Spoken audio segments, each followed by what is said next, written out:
Welcome back to Destiny. We are still with the SAFTA Award-winning actress and Summer Award-winning Relebogile Mabotja here in studio today. Lebu. That was a mouthful. It was, hey? It was. It had to be mouthful. Now, your journey from being the TV host, you went to being an actress, and now you also do 702. You are a TV, you're a radio host now. Yeah. Let's talk about that. How did that come about? So I try to do a 5-year plan every year and adjust according to what's happening. And people started to be like, "Ooh, guy, you should do radio." I was like, okay, let's see. So when I was doing my 5-year plan, they were just like, dream big. So it's like, oh, maybe one day I can a radio. So they're like, what kind of way? I said, no, I really want to get into a space where I can relate to everybody. Yeah. Younger, older, all races, all cultures, all generations. And then I was like, okay, I would want to do talk. I know I love music, but I've got a mouth on me. So let's, so I wrote it down. And then I just called the station. They met me and they're like, you're young. Call us in 10 years. I was like, what? So for a year, I practically stalked them until one day they were like, okay, somebody dropped us. Can you come on radio to me? I was like, I'm there, I've got this. And then cue the phone call, Mama, I can't do it. Oh, Mama's always on speed dial. Yes, because you think to yourself, it's 702, you need to know everything about everything. I'm not a journalist, I don't have a degree. And then I was like, you know what, let me just go in and be like, hey guys, I'm nervous, I'm scared, and I know nothing. Tell me your stories. And that's always just been my attitude, is I've just gone in myself. And it's been one of the greatest personal growth experiences of my life.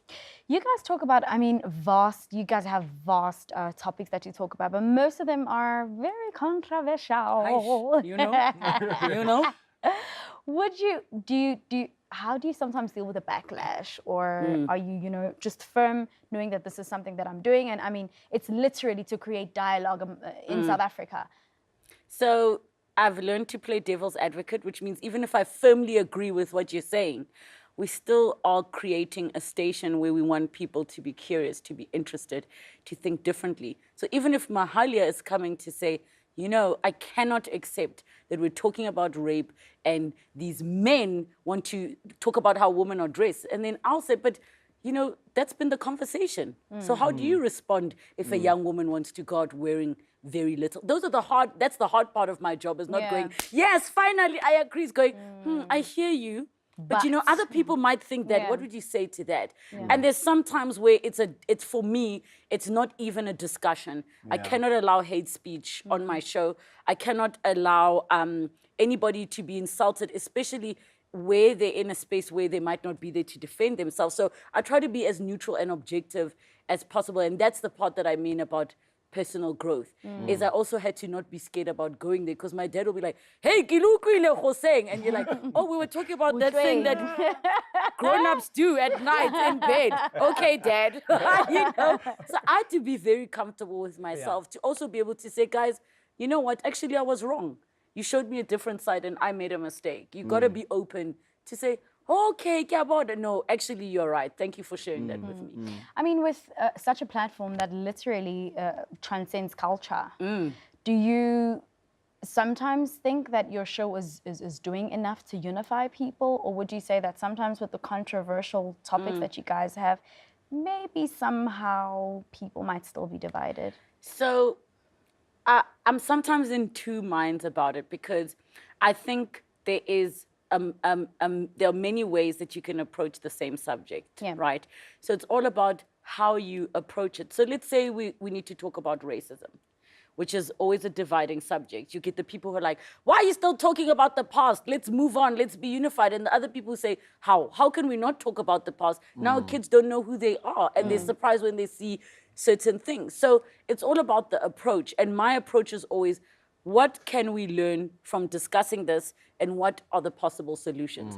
The guy who is spewing racism, let's hear why he feels that way. Because if we're just dismissing him, then what's going to happen to his son, who's going to have the same belief, and it's going to continue. So I think it's just about the approach, that there are those subjects that are uncomfortable, that are the elephant in the room, that maybe you also have your own kind of judgments about. But to say, how are we finding solutions and what are we learning? For me, if one person changes their mind about spewing discrimination or hatred, if only one person changes their mind, I've done my job. Yeah.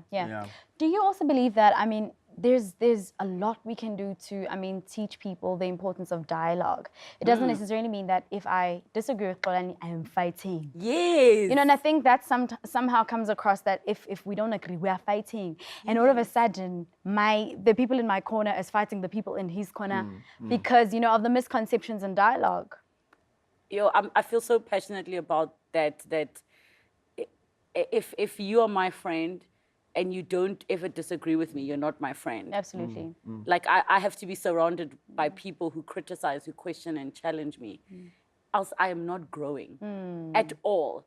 And I think dialogue and debate is healthy, that we can disagree and even love each other more in the end, to say, how great is it that Mahali and I don't agree on this thing, but we still choose each other.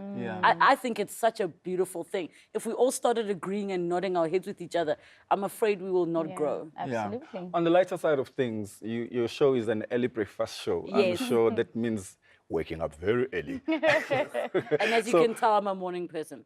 You know, so we want to find out. I'm sure people want to know, what time do you wake up? What is it that has to be put in preparing for an early breakfast kind of show? So the general rule of thumb in radio is for every hour you're on air, you need an hour of preparation. Initially, my show was a 3-hour show, 3 to 6 a.m. And when I started, because I was so paranoid, I'd wake up at like midnight and I want to know everything. And then I was like, I get sharp, I got this, you know? So now my show is 4 to 6, which means I need 2 hours prep. But I'll be honest, I sometimes use the time in the morning to catch up on work. So my alarm would be set, let's say 2 a.m. I'll get to work at 3 a.m. and I prep for an hour. But if, like now, I've got a lot of work on my plate, I set my alarm at midnight.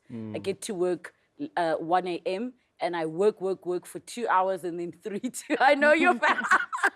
Girl. Please don't ask me how I do it. I don't know. My goodness, I'm thinking I don't know how I do it. Like, Yeah.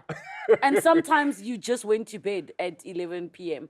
or at 1 because you had a gig or I was presenting another show. And then, you know, you do that thing where you close your eyes and then the alarm rings. That alarm. Yeah, and I've asked the previous host, like, how do you do it for, you know, John Robbie was doing it for years. Oh, I absolutely love And he him. said, listen, you never get used to it. Yeah. Every day my alarm rings and I curse out loud. And I was like, that's very comforting, thank you. You know, Mahalo actually brought something up that in your show, you treat different controversial topics and what would you say was your hardest that you actually had to deal with? Hardest, and it's not hard because it was controversial, it was hard because it was so heart-wrenching. Okay. You know, the Dross rape case, I deal with a whole lot of bad news every single day because bad news sells. People don't want to hear that Mahalia woke up and put her shoes on right this morning. Want to hear She put it on wrong. and we caught her. Banana, you know? So that particular day, we spoke about it. Okay, a young girl was raped, but you're just going through the motions. Until just before I went on air, there's this video circulating where he had just been caught and the mom is screaming in the back. And it just became so real.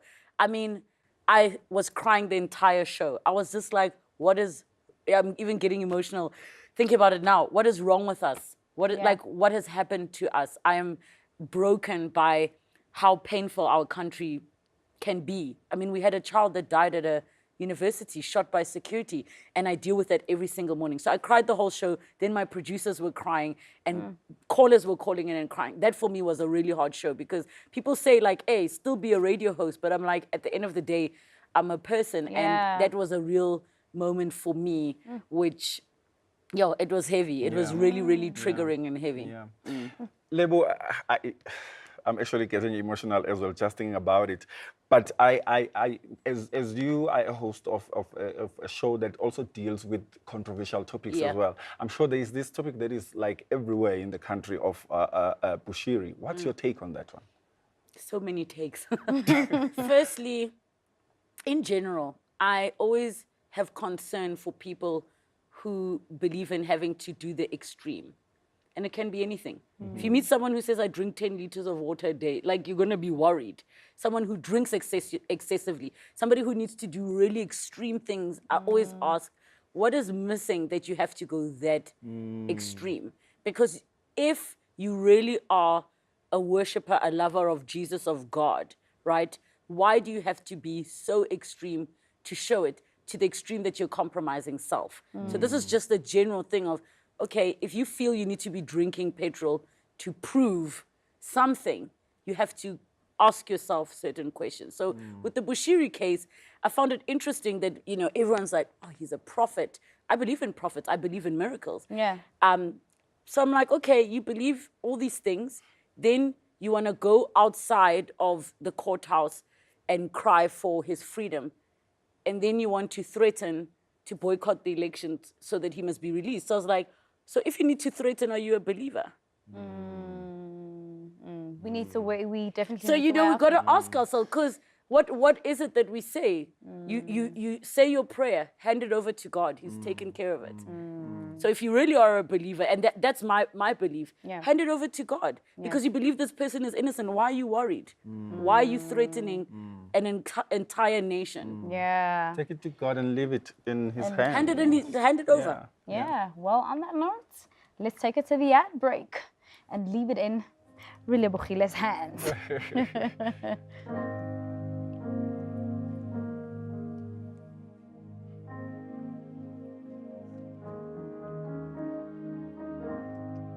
I just can't give up now. I remember you said that this was one of your songs. Oh, it was that moment again. You guys sucked me in to, okay, here we go. And I need my girl with me. Yeah. Okay. There will be battles that I will have to fight.